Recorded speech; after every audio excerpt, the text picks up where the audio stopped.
Tonight, the province admits maybe those new license plates aren't so easy to read after all. And we're continuing to work with the manufacturer, stakeholders, and the public through this process. The Premier's office is admitting there are visibility issues, a day after the minister in charge defended the design. Plus, I think this will increase racial profiling that's already rampant in our neighborhood, especially for our young people. new CCTV cameras set to go up in the Jane and Finch neighborhood are striking a nerve. And the TTC wants to crack down on adults using child Presto cards to ride for free. Turns out they're pretty easy to get your hands on. Good evening, I'm Mike Wise. As complaints continue that Ontario's new blue license plates are hard to read, the government is now admitting there is a problem. Just 24 hours after saying they had full confidence in the new plates. Lisa Shing has more. Safety experts are sounding the alarm while this minister is desperately telling people these plates are great and people like them. For a second day in a row, the opposition's transportation critic took the government to task over Ontario's newest license plates. And she maintains that there's nothing to see here, folks.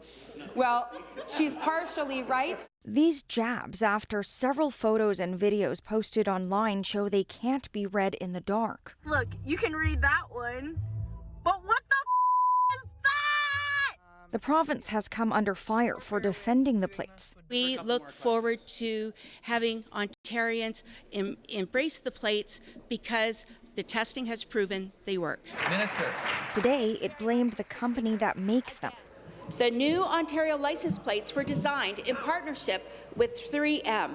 They're responsible for quality control and manufacturing the plates. Even though Lisa Thompson didn't answer reporters' questions today, she said the province is working with 3M to find out what's wrong during question period. And we're continuing to work with the manufacturer, stakeholders, and the public through this process. But considering the plates are already hitting the road, critics say it's a bit too late. Take your time, get it right. They can't seem to do this, even with something as simple as a little, I don't know what, 12 by 6 piece of metal or plastic. Come on, man. This is a public safety issue, and the Premier, he prioritized rebranding Ontario over getting this right in public safety. So far, we've heard from police who say officers say the plates aren't readable in low light. Mothers Against Drunk Driving also issued a statement today asking for a review of them. Now, we've heard back from 3M late in the day saying it's working with the provincial government to address the readability issue. Lisa Shing, CBC News, Toronto. York police have 3 men under arrest tonight after an armed bank robbery in Markham. The assailants attacked 4 bank employees, sending all of them to hospital, one of them with serious injuries. Emergency crews say it happened at an RBC bank near 16th Avenue and Markham Road around 8 o'clock. York police say 4 bank employees were injured in the robbery. They rushed one person to hospital in serious condition with stab wounds. Another person was stabbed, but their injuries are not as serious. 2 other people had head injuries. 3 men armed with handguns and knives fled the scene, but were later located and arrested with the help of the K-9 unit. Layoff notices have started going out to hundreds of Via Rail employees. The company is saying it is due to the ongoing anti-pipeline protests that are blocking trains throughout the country. Via saying today that it will temporarily lay off up to 1,000 employees. Much of Via's service has been halted by blockades in BC and near Belleville. Via's largest union, Unifor, tells CBC News that Via issued 875 layoff notices to its members. Now, some services are set to resume, however. Tomorrow, trains will run between Toronto, Sarnia, Windsor, London, and Niagara Falls, along with partial service along the Montreal to Ottawa corridor. However, trains between Montreal and Quebec City have now been canceled until Friday at the end of day at the earliest. Now, the province and the union representing Catholic teachers were back at the bargaining table today. It's been a little more than 2 weeks since the two sides last met. They agreed to meet with the government after Education Minister Stephen Lecce said the province is looking at reducing class sizes, one of the main sticking points for the union. Now, even though they're at the bargaining table, OECTA is still planning rotating strikes for next week. It will also take part in a province-wide walkout this Friday. That's when all 4 of Ontario's major teacher unions will be on the picket line. It's the first time that's happened since 1997. Thousands of teachers and education workers are expected at Queen's Park on Friday morning, and we will be there live for you with coverage. At noon on Friday, my colleague Dwight Drummond will be at Queen's Park talking to union leaders and stakeholders from all sides. You can watch that special coverage on our website, cbc.ca/Toronto, on the CBC News app, or on our Facebook, Twitter, or YouTube accounts. Again, that's this Friday at noon. Some people who live in the Jane and Finch area are calling on the police to reconsider a new security plan after they got notice that some new security cameras would be installed in public places. Natalie Nanowski has the details. I just want to note that they said Toronto Police has identified your area. Sam Tekel's area is Jane and Finch, where he says trust between police and the community is strained. I want this to be understood that that's rational and it's generational. Like, we have lots of evidence and stories that we understand. We should not feel safe when police come around in this community. So when he got a letter from Toronto Police Services in December explaining that closed-circuit television cameras will be going up in his community, he launched a petition. I'm always against installing cameras and having them survey Black and racialized, community members, young people. The letter outlines police won't actively monitor the cameras. Footage will only be accessed if a crime occurs, and the data will be erased every 72 hours. Community members, though, don't buy it, especially after police admitted some officers have been using a controversial artificial intelligence system, Clearview AI. We should question whether we should trust police. With technology today, we can't even trust that it's deleted and it's not backed up. It's not just Jane and Finch that could get these cameras. A key tool in the fight against gun and gang violence. Following a violent summer, the province announced it's investing $3 million to install 40 more CCTV cameras, bringing the number up to 74. As for the ones allotted to Jane and Finch, no word yet on where these cameras are going to go. Police say they're still figuring out the exact locations. They also tell us that they did hold public consultations. If there was a consultation, we would have known and we would have attended, and there was no consultation. Community organizers say they'll be holding their own public meeting next month to discuss the issue. Natalie Nanowski, CBC News, Toronto.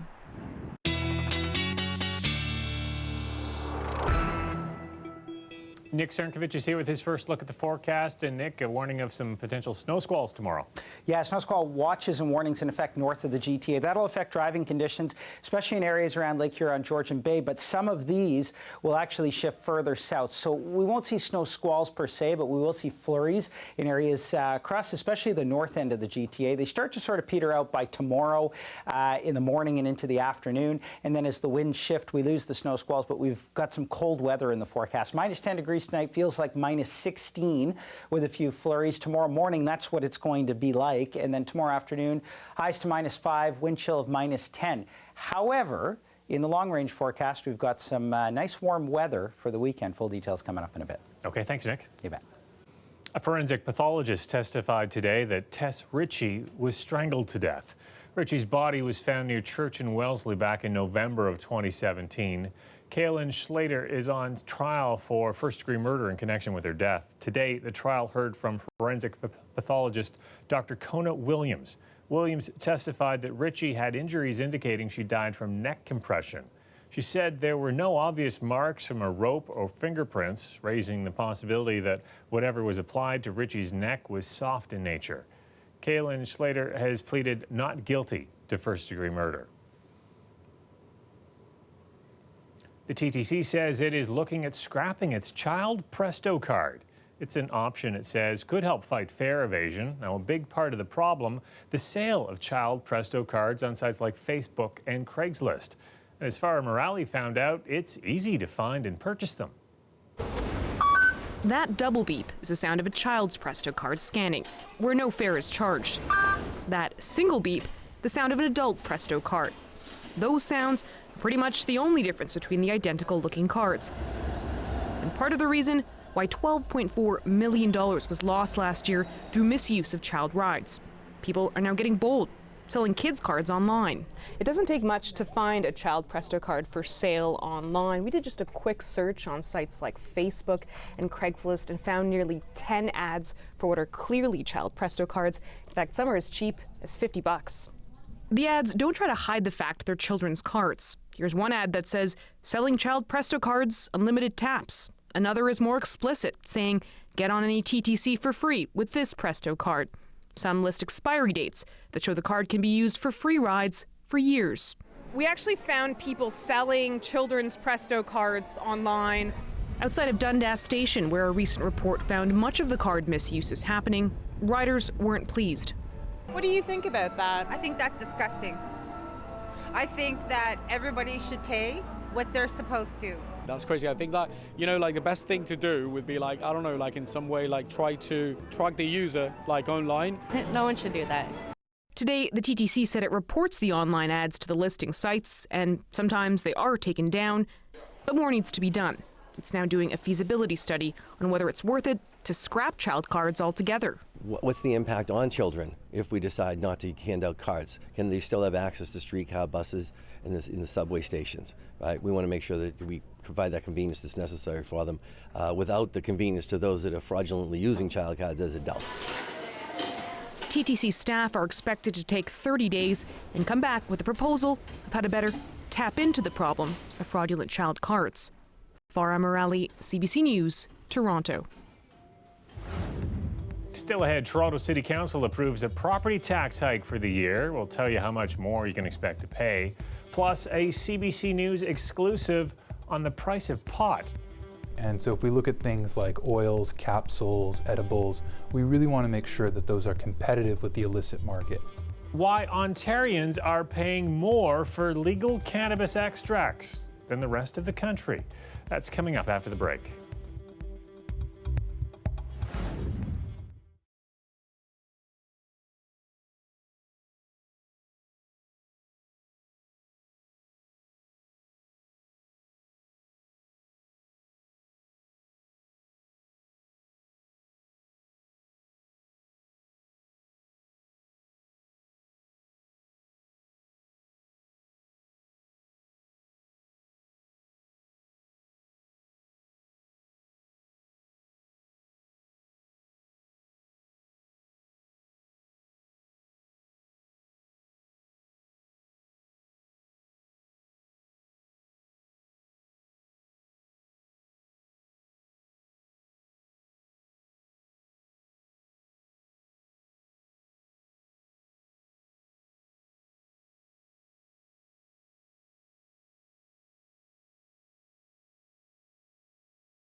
If you're looking to buy legal cannabis extracts here in Ontario, chances are you are paying way more than you would in another province. That's the finding of a CBC News investigation that analyzed more than 60 products at the Ontario Cannabis Store. Lauren Pelly has more in this exclusive story. So this is a CBD oil that I use regularly. Jessica Nudo says all it takes is a quick squirt under her tongue. I use it mostly to elevate experiences or to find creativity, to alleviate migraines, menstrual pain. But Nudo says she often rations it because of the high price tag. You would think that pricing would be done to reflect something that would want to encourage consumers to purchase legal product and not have to make the alternative decision. A CBC analysis found a stark difference in cannabis extract pricing in Ontario compared to other provinces. We looked at 61 different capsules, oils, and sprays, all available online in the Ontario Cannabis Store in December 2019. So what did we find out? Well, it turns out the customers in Ontario are often paying way more for the same products they can get elsewhere. And in some cases, the exact same product cost more than double. This brand of oil capsules costs $76 in Ontario, far more than you'd spend in Nova Scotia, Prince Edward Island, or Newfoundland, even though it's made here. The pricing that we have, the structure we have, is to make sure that we cover our own costs. For one thing, the Ontario Cannabis Store had major startup expenses and lost $42 million in its first partial fiscal year. We do not set prices based off of profit or pushing the boundaries in that element at all. Our objective is to combat the legal market. Drug policy experts warn that'll be tough if legal prices stay too high. Pricing is a great harm reduction strategy, and so if we look at things like oils, capsules, edibles, we really want to make sure that those are competitive with the illicit market. Nudo says many customers are willing to pay for peace of mind, to a point. I do think that having a more stable price point overall would be helpful for us to know, or at least a little bit more transparency. Now, I should note that since we started crunching those numbers, some provinces have been changing their prices, including here in Ontario, where the Ontario Cannabis Store says they've lowered prices on around 200 products, including some of those oils and capsules. And they're also hoping to turn a profit. Lauren Pelly, CBC News, Toronto. It's official. If you live in Toronto, your property taxes are about to go up. City Council approved the tax hike this morning, then decided how to spend that extra money this afternoon. Our Nick Boisvert has more from City Hall on what the changes will mean for you. This is a good, responsible, realistic, forward-looking budget. It was a smooth day for Toronto's new $13.5 billion budget, but this one is unlike any other since John Tory became mayor. For the first time, property taxes are going up beyond the rate of inflation, supported by all but 3 suburban councillors. They'll be up 2% in 2020, with an extra 1.5% toward the City Building Fund. The city says it amounts to an extra $80 million in new investments, including the hiring of new police officers, paramedics, and TTC staff. The City Building Fund will go toward big infrastructure projects like transit and affordable housing. All that will cost the average homeowner about $130 extra on their next bill. I understand that people in many cases are finding life stressful on a financial basis today, but together with a modest tax increase, we're also doing things to try and make their lives more affordable. But Toronto is also making investments that some say it shouldn't be responsible for. The 2020 budget includes more than $7 million for public health and subsidized childcare. Toronto says that's exactly the amount the Ford government cut last year. We have said since day one as a city that the province needs to reverse these cuts, but we're not going to stand by and let our residents down. And so in this budget, we are stepping up to pay that $7.1 million. New investments like those were hailed even by councillors who sometimes oppose the mayor. They say it all made for an easier debate this year. So that is a level of maturity that I believe that council has achieved, but it took years for us to get there, and hopefully this is just the beginning. And the spending is expected to keep coming over the next few years. Tory's plan is to keep raising property taxes and the City Building Fund until 2025. By then, tax rates will be up about 10% over current rates. Nick Boisvert, CBC News, Toronto. Oh, it's a live shot of downtown Toronto. Bundle up. It's a cold one out there tonight. It'll be cold tomorrow, but the weekend, that's a different story. Nick Cernkovich has those details after the break.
The weather update is brought to you by Train, the most reliable heating and cooling brand. It's hard to stop a train.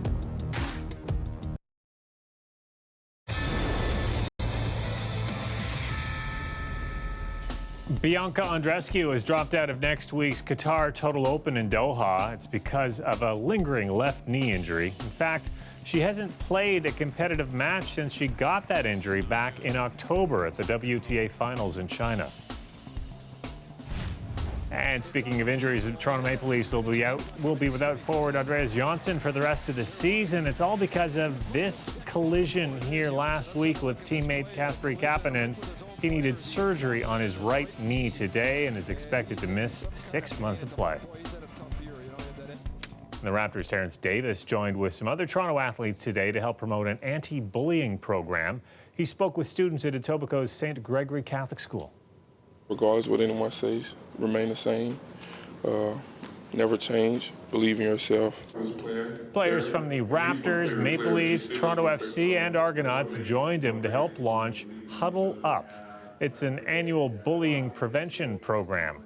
The athletes shared their experiences with bullying, telling students how they can stand up for themselves and make a difference at their school. Messages that students took to heart. I feel like it's such a big thing, bullying these past few days with cyberbullying, verbal bullying, so many kinds, and I feel like people are suffering so much, so I'd love to help. St. Gregory students shared their own anti-bullying pledge, which also got the athletes' endorsement. The Huddle Up program will reach more than 8,000 students in the GTA this year.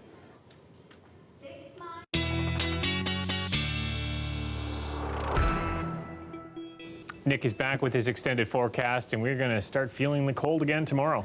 Yeah, and in fact, even through tonight, Mike, we're looking at some cold weather pushing into the GTA. Temperatures, as I mentioned earlier, down to -10. The wind chills, though, near -20. Some places will see wind chills at -20. The good news in all of this, there is a warm up in the long range. There is also some nice sunshine as well heading into the weekend. Let's start with the snow squalls. As I mentioned, they are sort of petering out through tonight, but still poor driving conditions north of the GTA for tomorrow morning. Cold weather sinking in over the next 24 to 36 hours or so. Generally sunny conditions heading through the latter part of Thursday and into Friday, and the cold weather begins to pull out by Friday into Saturday and certainly by Sunday as well. We'll get to that long-range forecast. For tonight, though, again, cold weather on tap, both down in southwestern Ontario, but also around the Golden Horseshoe as well. Temperatures sitting at -10, -9 degrees with wind chills of about -16. Southwestern Ontario for tomorrow, look for highs of -4 degrees across the board there. Winds, though, picking up again out of the northwest, about 30 kilometers per hour. As we move through the Golden Horseshoe, we're looking at temperatures in about the same ballpark. -9, -10, even -11 degrees in some areas across the GTA. Wind chills anywhere from about -16 to -18 through the overnight. This comes with a few flurries, especially sort of north of the GTA. And that, again, is just sort of the tail end of some of these snow squalls. Tomorrow morning, that's what it's going to feel like. But by the time we hit the afternoon, it warms up a little bit. -5 degrees is what we're looking at for a high. Now, to put that in perspective, average daytime highs for this time of year, -1 or thereabouts. Average overnight lows about -8, -9. So actually pretty close to average for the overnights. The daytime we're a little bit on the cold side, but it doesn't last for long.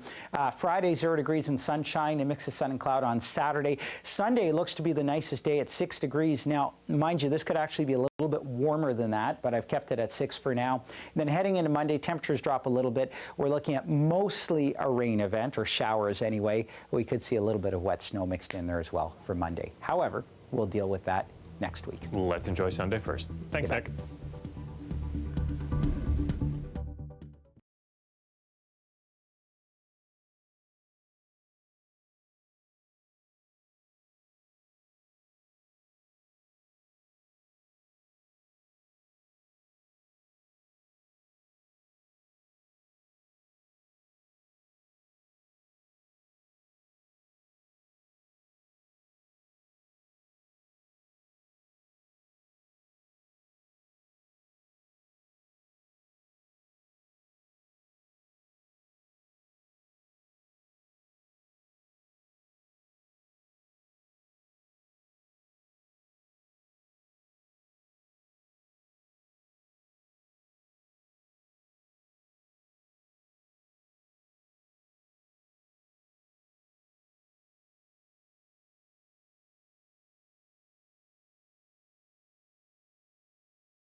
Do you have a box of old Lego pieces gathering dust in the basement? Well, a woman in Germany who has become known as Lego Grandma has found a way to put them to use and make her city a better place for people like her who use wheelchairs.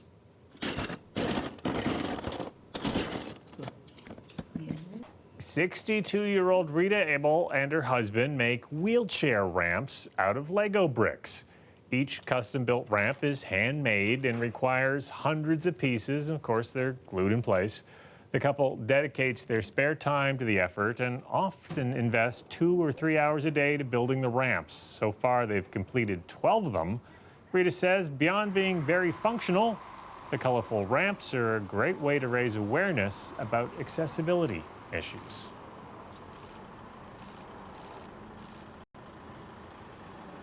And she says her biggest problem is trying to find families willing to give up their old Lego collections. And she's actually made the instructions for building those ramps available online as well, if you search for that. Well, tomorrow on Q on CBC Radio 1, Sarah Harmer joins Tom Power to talk about her new album and her return to the music industry. You can hear that tomorrow at 10 a.m. on CBC Radio 1. I'll see you back here tomorrow night at 11. Good night.